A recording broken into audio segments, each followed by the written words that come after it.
वजीर लेबर रेड्डी सी मल्लारेड्डी ने कहा कि तेलंगाना में बीआरएस का दोबारा इख्तिदार आना यकीनी है। बीआरएस की तरक्याती और फलाही स्कीमात पर अमलावारी से मुतासिर होकर रियासत की अवाम बीआरएस को इख्तिदार सौंपने के मुंतजिर हैं।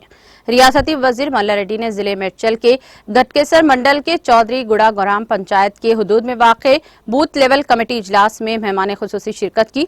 इस मौके पर मुनक़िदा इजलास से खिताब करते हुए रियासती वजीर मल्लारेड्डी ने बीआरएस को धोखा देकर कांग्रेस में शामिल होने वाले पेद्दी सुधीर रेड्डी को भी अपनी तनकीद का निशाना बनाया और कहा कि पी सुधीर रेड्डी ने बीआरएस को धोखा दिया है। उन्होंने कहा कि साबिक़ रुकन असेंबली सुधीर रेड्डी को वज़ीर आला केसीआर ने हर तरह से ओहदा दिया था। उन्होंने कहा कि वो पार्टी के सही तरीके से काम किए बगैर अपनी मर्जी से चलेंगे। उन्होंने कहा कि सुधीर रेड्डी के फर्जंद को जिले परिषद चेयरमैन का ओहदा दिया गया है।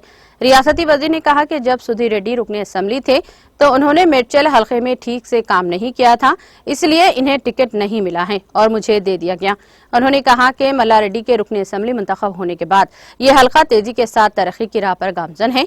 रियासती वजीर मल्लारेड्डी ने तमाम पार्टी कायदीन और कारकुनों पर जोर दिया कि वो असेंबली इंतखाबात में बीआरएस उम्मीदवारों की कामयाबी के लिए कमर बस्ता हो जाएं ताकि रियासत में बीआरएस की इख्तिदार को यकीनी बनाया जा सके।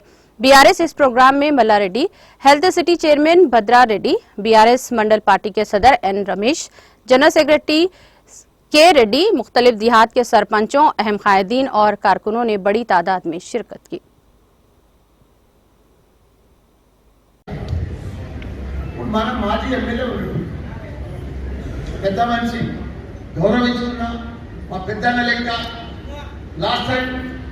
ఆయన సీటు నాకు ఇచ్చినప్పుడు నేను ఆయన కాలు మొక్కినా, గౌరవించుకునేది నా బాధ్యత.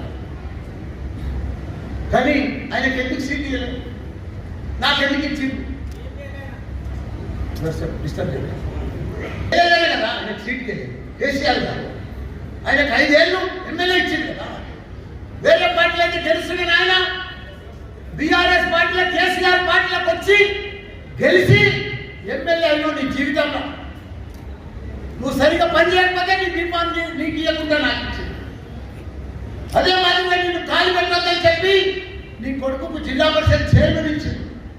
ఎమ్మెల్యే కంటే పెద్ద పోస్టు చైర్మన్ పదవి, నాకంటే కూడా పెద్ద పోస్ట్, ఎమ్మెల్యే కంటే పెద్ద పోస్ట్ అని అంత పెద్ద పదవి ఇచ్చిండు. నీకు ఒక ప్రధాన కార్యదర్శి ఇచ్చిండు, నీకో గన్మెన్ ఇచ్చిండు, నీ కొడుకో గన్మెన్ ఇచ్చిండు, ₹1,00,000 జీతం ఇస్తుండు నెలకు, ఒక ఫార్చునర్ కార్ ఇచ్చింది. నీకు సీఎం కేసీఆర్ గారు ఏం తక్కువ చూపించారు బీఆర్ఎస్ లా? నీకేం తక్కువ చూసింది సీఎం కేసీఆర్ గారు? మీరందరూ కూడా గట్టేసిన ప్రజలు కదా. కానీ ఆయనకు అవి ఇముడతలేవు, అవి ఇముడతలేవు. ఇవాళ కాంగ్రెస్ లో పోయి తెచ్చుకోవాలి సీటు, నేను వద్దలే సంతోషపడుతుంది నీకు వచ్చిన, కానీ సీటు నీకు కూడా రాలేదు.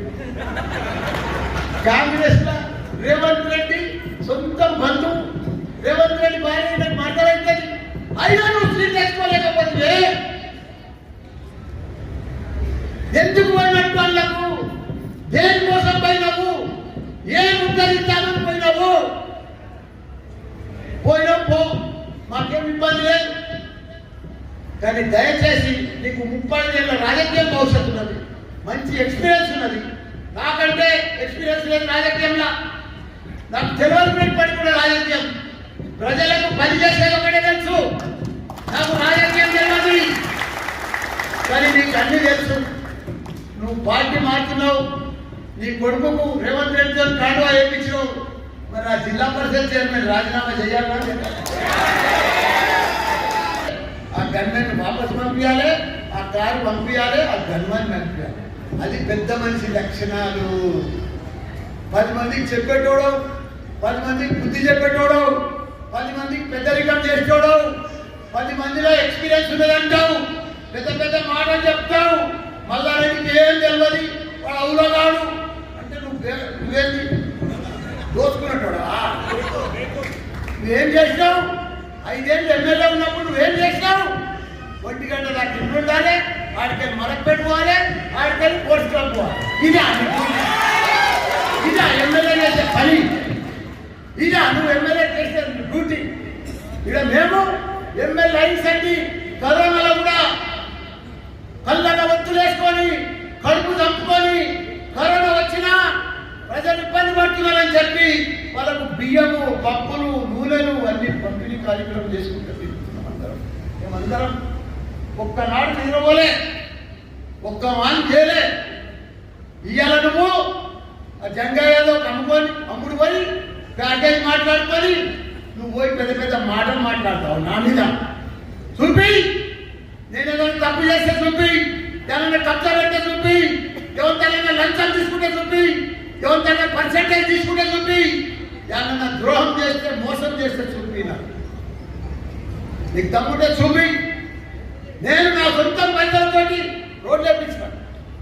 దాదాపు గుళ్ళు 110 గుళ్ళు కనిపించిన 30 ఏళ్ళ కంటే రోడ్డు కాలేదా మన మండలంలో. ఇవాళ వచ్చి పెద్ద పెద్ద మాటలు మాట్లాడి నేను జంగయ్యను గెలిపిస్తా, వదిలేసి యాదవ్ గెలిపిస్తా. జంగయ్యదేవుడు వదిలేసి యాదవుడు వాడు పిండికి పిచ్చర్ పెట్టినోడు.